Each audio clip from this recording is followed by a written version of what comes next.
Lutte contre Ebola, une délégation d'experts conduite par la commissaire de l'Union africaine en charge des affaires sociales et santé séjourne à Kinshasa depuis mercredi.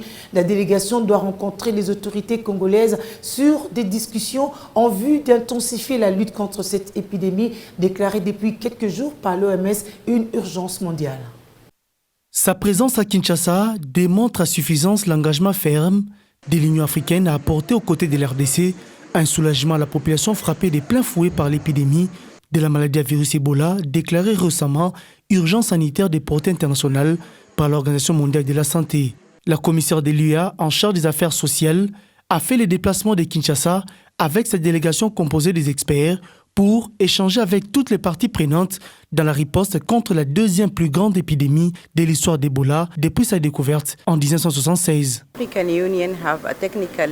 Alors, depuis la déclaration de cette 10e épidémie en août 2018, nous avons déployé des épidémiologistes et des experts sur le terrain qui sont aux côtés du gouvernement, qui travaillent avec les autres partenaires. Et nous sommes là pour appuyer le pays et nous allons continuer par faire ce travail-là afin que le pays vienne à bout de cette 10e épidémie justement dont vous avez mentionné.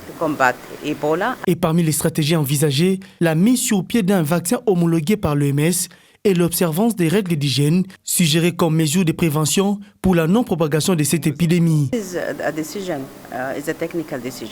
Alors c'est une question technique et c'est justement l'OMS qui approuve les vaccins. Donc nous allons laisser cette question à l'OMS et nous les appuyons. Quelle que soit la décision que l'OMS va prendre, de toute façon nous allons appuyer parce que c'est eux qui ont le leadership technique sur cette question de vaccin. L'Union africaine s'est aussi engagée à réactiver le corps des volontaires africains de santé et déployer ces derniers non seulement en RDC, mais également dans d'autres pays de la région.